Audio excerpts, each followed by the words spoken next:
And yeah, man, I mean, less than 24 months, we 10x the revenue of that entire business. You found the Live Local Marketing Podcast, where business owners share their knowledge about what's working in the market today. No fluff, just their experiences and stories from people who are making it happen. And if authentic, practical marketing resonates with you, be sure to visit livelocalwarmmarketing.com and learn to grow your business on warm marketing referrals. Now, on to the show. Welcome. Thanks for joining us in the Live Local Marketing Podcast today. We're with Kevin. Sir, how are we feeling?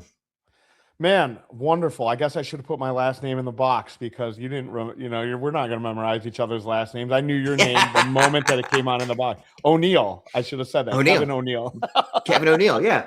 Isn't it? It was a company, right? Wasn't there a skateboard company, ONeil? Wasn't there? Am I making that up?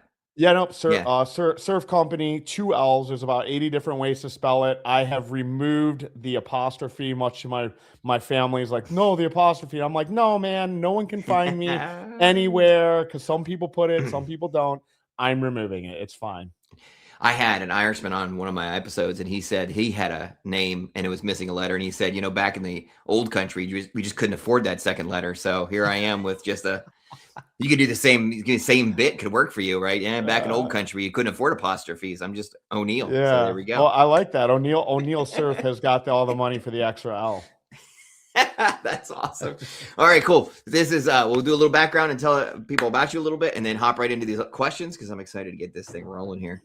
So Kevin is the luckiest man alive. He's scaled multiple 7-figure businesses, and he's tanked 1 or 2 over the years. His ADHD has led to too many adventures and successes, catastrophic failures, but mostly an imbalanced life that tilts toward fun and happiness. When not at the helm of his businesses, he's wrestling with his son, ripping Pokemon cards with his daughter, and raving with his wife and best friends. He's traveled with his family and his loved ones, and he's living a great life. So Kevin, sir, are you ready for the questions? Yeah, dude, let's get after it, Billy. Okay, cool. Talk to us about a time where you had a loss that turned out to be a win. Oh, a loss to be a win. So many, man. Entrepreneurial journey, right? It's filled with a lot of bumps in the road. I've had really big losses. I would say the biggest one was, at least on the business side, was we had back by 2021, we had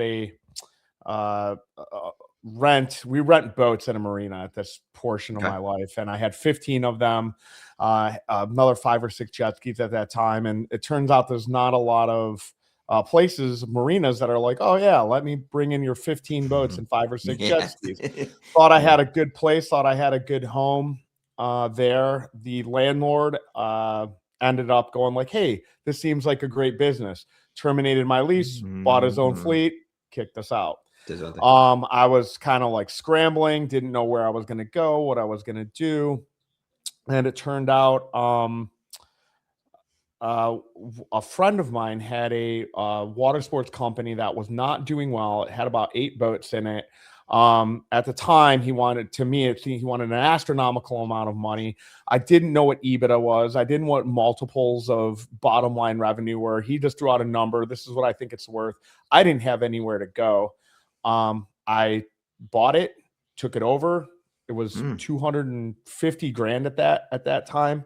And yeah, it was a scary amount of money and a new location and adding another 8 boats, now effectively bringing my fleet to now 23 boats. And 50% more inventory. And yeah, man, I mean, less than 24 months, we 10x the revenue of that entire business. And the lease terms were much better. Our new landlord was fantastic. Massive friggin' win, man, for sure. That's quite a move to just slip the the lease out from under somebody and start a business that they're running. That's pretty shady. That's pretty slimy. Yeah, man. I don't want to talk bad out of school, but the guy just had more money than God. I mean, his business is still thriving. I mean, he's effectively, one of the largest operators in the span of 36 months, right? Like I could be like, oh, I'm the largest burger chain operator if I had $50 million and just spun up, maybe you're not going to beat McDonald's, but you know what I mean? It's pretty cool, but I'm more proud of my moves than that. If I had a lot of money and I could just, scale something, just scalability because you have the money to do it versus actually going like, man, I bootstrapped 10X. Like I'm going to take those entrepreneurial chops on any guy, man, on any of my investments personally. You know what I mean? Because it shows says a the lot about the ability person. to scale 100%. Yep. Yeah, absolutely. That's awesome. All right, so talk to us now a little bit about the business. What is your favorite marketing strategy at the moment? You love it. It wakes you up in the morning and you just get excited. A quick break before we get to that next answer, because I know that answer is going to be brilliant, which is why I chose this moment to interrupt. If you love what you're seeing and you want to run your business off of warm marketing referrals, visit our website, livelocalwarmmarketing.com. It's got valuable resources, office hours, memberships, the book, an array of resources to help you get rid of cold calls, cold leads, door knocking, and run a business you can be proud of through referrals and warm marketing. Now, back to the show. Yeah, man. So definitely, right off the rip, personal branding. I'm a huge student of marketing. Destiny Water Adventures is not my only business. Take My Boat Test is a B2B online education platform for boaters in the Florida market. Think of it as an irrevocable boating license, like you would a car license, but it's not a license. It's a safety certificate, right? Yeah. Very bizarre product, hyper niche, not a lot of operators, super blue ocean, very hard to get in. It's great, but completely different marketing than local SEO, middle funnel, driving traffic, running paid ads, search volume, all those different things, right? Very challenging to market. I've also have a Christmas light business. This one's very much like person to person, going into local chamber of commerce, shaking hands, kissing babies, physical marketing, putting up signs in the yard. Completely different animal from the other two. And then I have the Awkward Water Sports Guys podcast, the port event, and now it's all being wrapped into a more singular brand called Kevin and Greg Live.com, which will be served for our podcast, our books, our platform, our event, all those things. I really like that because I love top of funnel. I like one-of-one products like that, where you have to drive the traffic right at the top, create a lot of interest, make a lot of noise, get super creative, be very nimble. I love that type of shit, man. Oh, sorry. I don't know if it's PG. Okay, cool. Yeah, I love that type of stuff because it's fun. It's super challenging. And then if you're good enough to get them in the top of the funnel, then you can kind of get like strategically creative and active in, moving them down the chain into, whatever your product service is. And at the end of the day, it's like, even if they don't buy something from you, that product is so value driven that top of funnel, that awareness key and that piece to bring somebody in and be like, oh man, I've never thought about that. How interesting, how cool. It's just, it's not a commoditized product like I've sold in the past. And it's just incredibly fun. So my follow-up question actually becomes the next question. So of all these businesses and all the things you're doing and managing, what stuff are you still hands-on doing? What stuff are you turning off to a team? What stuff are you have managers for? Like, how do you handle all this? Yeah, man. So almost on everything, like day to day, and like the last piece of it, it's like, because it's my personal brand, like I can't hand that off, nor do I want to. And I really enjoy that. I enjoy this piece of it, man. I really do. And but I also enjoy the leadership aspect. So I kind of drop in on my team every once in a blue moon. I do the parties, I do the rouse them up speeches, but on any of my physical businesses, not on the e-com side, but on the like boat rentals, jet skis. I also have a car rental business as well. Christmas lights. I'm just kind of filling in as like more like coaching, marketing, like executive top level. Like, hey, are we adhering to our SOPs? All of the things that make small businesses work on this one business, and then having to like re-coach, jump in and have a meeting. Like, hey, remember, like these are all the steps that we do for boat rentals. Jeep rentals, car rentals. It should be the same thing we do for Christmas lights. Now we've learned this, or what have we learned from this? Still teaching, still coaching, still having our, once a month meetings or twice a month meetings. But other like most of like I hand off everything, man. I hand off marketing, I hand off sales, I hand off HR, I hand off a bookkeeping, like all of that stuff. I'm not inherently good at it, any of it. Like I was in the beginning. I'm not good, but enough to be operational, right? But I want to make sure that I have people that are handling the things that are, they're very good at, and letting them run with that, giving them agency. And in that regard, like, I'm still fulfilling my leadership role because I'm giving them enough agency to sort of break it, fix it, really learn it, understand it, and become, beyond efficient at it. So I'm still very much in the mentor leadership role. And definitely on the personal branding side and the event side of it, I mean, we're doing all the day-to-day on that. I'm handling the sales, I'm handling the emails, like startup vibes, always the best vibes. So, all right, I have 2 questions. Let's do the first one. So, are you able to go and do the different businesses because the frameworks are the same? Like, you have as feature head, management, systems, marketing. Is it the same framework and you just pass it off and put it on Christmas lights and then put it on marketing? Talk to us about that. 100%, man.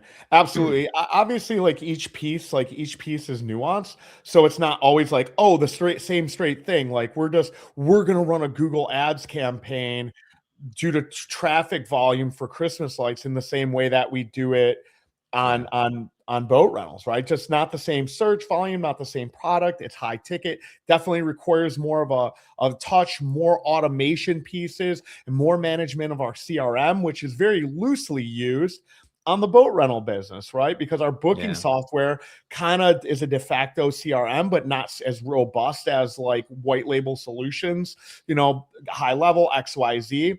And so now it's like, oh, now the focus is like, if you're managing our CRM across all 3 physical businesses or 4 physical businesses, we need to change the automation flows over here. And this needs to be much more communicative on this side, where this is a 1 or 2 step sequence, confirmation, email, cancellation, XYZ.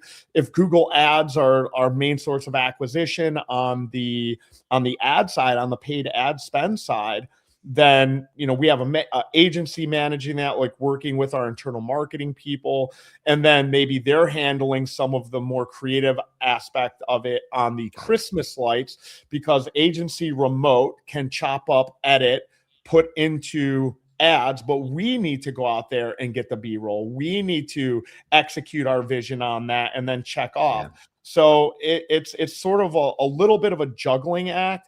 Same kind of balls, just like, different anatomy of each.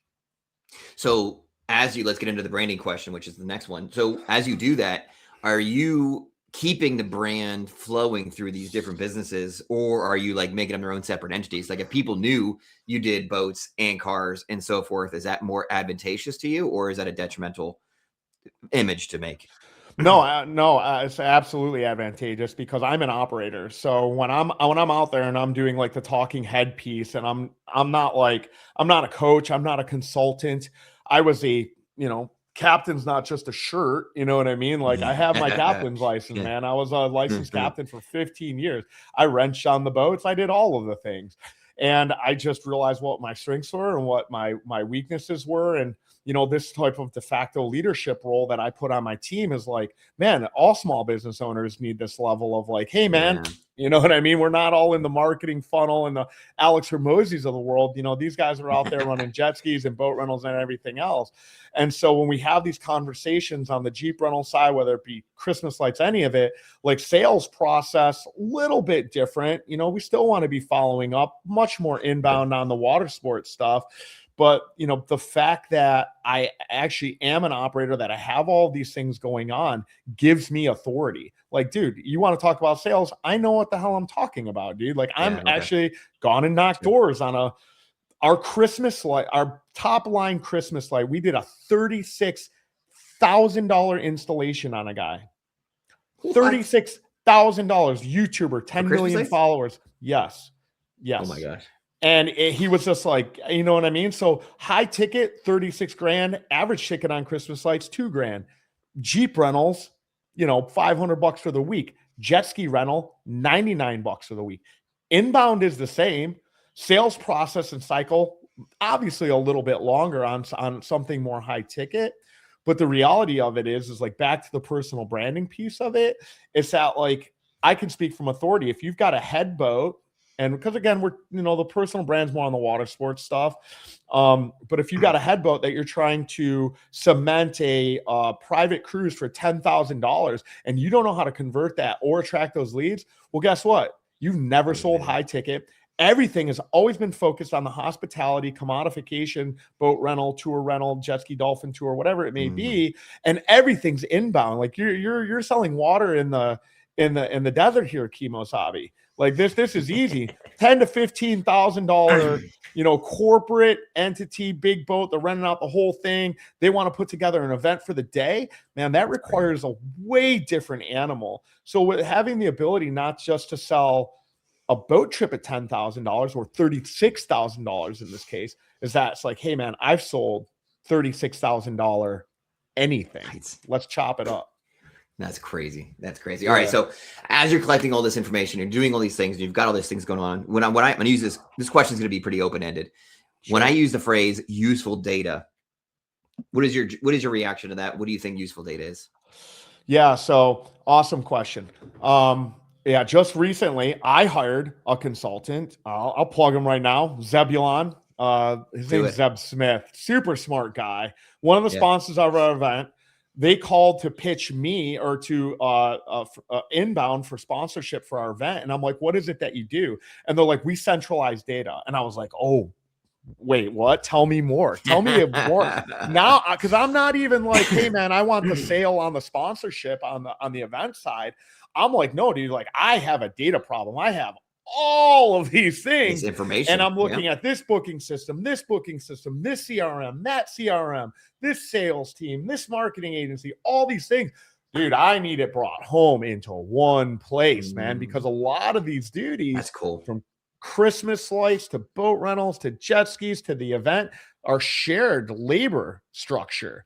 Right. And even though we've tried to parse that out as much as we can, at the end of the day, somebody's on salary, but they're doing all these different things, then it's really hard to sort of figure out your labor costs. And then when you have fluctuating KPIs due to the seasonality of the businesses, then now you're like really like trying to figure out like how this works in the whole piece. So what we've been doing is like, well, what we can figure out what our KPIs as an organization are, but our KPIs on the financial side is just a whole other animal with, again, sort of like varying degrees of importance, focus, because there's a lot of rush for these products and then a lot of, just die off on some of these products. So we created a central data hub in a custom, like a lot of like white label software is welded together in one centralized data hub. But it then now shows everything, all of our inflows, all of our outflows, all of our peaks, valleys, and troughs that we can make data-driven solutions on the fly. And couple that with all of our booking software, GA4s, all of the different integrations that we have in our tech stack. Again, just being kind of like a blue collar captain on a boat kind of guy that I am. We've been able to really sort of modernize what blue collar, what physical business, sort of quasi mixed with an e-com vibe, because a lot of our stuff gets sold online in a shopping cart.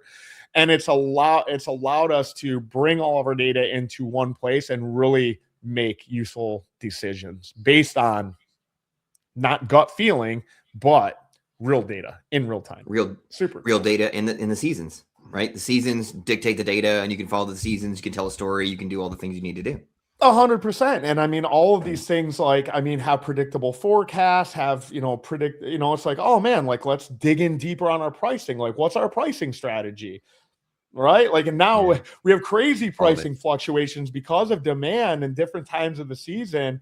And we're not an airline, but we're very much booked the same way that an airline or hotel is. And we don't have a true proprietary system like American Airlines or, Marriott or one of these, where it's like, here's all the things we need. We got to kind of like bolt all this stuff together to give us a picture. That's awesome. All right. So let's shift gears a little bit and talk about some strategies that you don't use. Like, hey, this system or this program, this marketing, this idea used to work. I don't do it anymore. No longer works. Don't do it. ROI is not there. Yeah. I don't know if it's a credit or a minus. I've only been an entrepreneur for 8 years. And so like I'm sort of going through that right now, right? Where I have to like refresh the system where I'm like, oh, I built my own website the first time. And that's how I learned about SEO. I created my own Google Ads strategy. And that's how I learned about ads. Like I'm not running this stuff anymore. Right. But I think that like some of these platforms that seemingly reach like escape velocity are losing some of their moat. Right. I think Google Ads is an interesting one because of TikTok, because of Facebook, because of these other platforms that are not competing in the same market space for ad dollars or working in the same like ecosystem where like, Facebook was for us a traditional remarketing platform and Google was always sort of our go-to ad platform. I think that in the next 3 to 5 years, and man, we can't even get into the topic of AI, what that does to not just advertising platforms, but search in general, and how people start to really work with and use this system and how those two things become very coexistent together. Not like, oh, let's try and find this thing. Like, no, you have an LLM. So I sort of think we're in like an atrium, if you will, like of change where a lot of the things that like we're still using it. I'm still beholden to my master Google Ads at Destiny Water Adventures, but we're definitely starting to pivot way more toward social, way more toward organic, and finding that useful space at the top of the funnel that drives curiosity and pushes intention rather than just focusing on keyword search terms towards the middle and catching all these people that are already in market for the product, if that makes sense. So never necessarily foregone, but just in the middle of an evolution, if you will. Yeah. Before we move on to the next one, I do have one follow-up. So you have socials and you have, and I've been seeing this in a lot of the interviews and a lot of marketers that I'm talking to. What role do testimonials and video testimonials play in your business? Are you utilizing those really well, or what are you doing? Oh, 100%. We were moving the one business we had moved. We were like moved over reservation platforms, and the CEO, my podcast partner, Greg Fisher from WaveRes. Got to give him a plug. I love these guys. They help me so much. I'll plug them before I'll plug me, right? We had kind of sort of looked at the website and was like, like one key thing was like, oh man, all of your reviews aren't at top of page. You're not like right. And so what that speaks to is how important that is, right? Like, oh my God, this on-page optimization, Destiny Water Adventures alone has 4,000 reviews. That helps. Right. That's good. Yes. Yeah. So it's like, man, reviews, testimonials, this sort of like digital referral, if you will. I mean, it's everything. No like and trust factor, right? And it's like lightning speed. It's not like, hey, I'm Kevin. Nice to meet you. Want to run a boat? And it's like, no. 4,000 people on this platform, that platform, this platform, TripAdvisor, TripShock, Google, GMB, all of them all say the same thing. We're 4.9. Which I love. All these guys cling on to their 5.0, like, oh, it's perfection. Like, no, man. We're all human. I like that 4.9 because we're going to use that data, back to the data thing. If somebody does write a bad review, is that just getting put into our system and going like, hey, is there a connectivity through all of these? Do we have an issue that we need to fix inside of our organization? Rather than go like, oh my God, a 1-star review. No, give me 1 star. Give me 2-star reviews. Where did we get it wrong? I didn't just, I don't walk out onto the water, man. I take jet ski, buddy, All right. So we've talked a lot about systems, and you've been doing this for a while, and we dug deep into some of the systems you have and some of the different businesses you have. Talk to the person who wants to start their own business, doesn't quite have the confidence. A lot of the things we talked about may come off as intimidating. You've been doing it over the last 8 years. What kind of advice would you give them about getting the confidence they need to start up their own business? Yeah, it's a rough one, man. It's a mindset shift. And I give a lot of influencers a really hard time about the mindset shit. But I always come back to it, man. I always come back to it because I want people to understand that, like, especially in the small business space, it doesn't change. You make the leap once and you're like, oh, I own a business. I quit my job. Here I am. Well, guess what? You don't think Elon Musk wasn't like, oh, I'm going to, everything I made from PayPal, I'm going to put into electric cars, man. Think Yep. about that for a second. Yep. Not even his company, but it's like, yeah, man, I've met these guys who are doing electric cars. I'm going to take over the electric car space. What? You just made $100 million or whatever it was.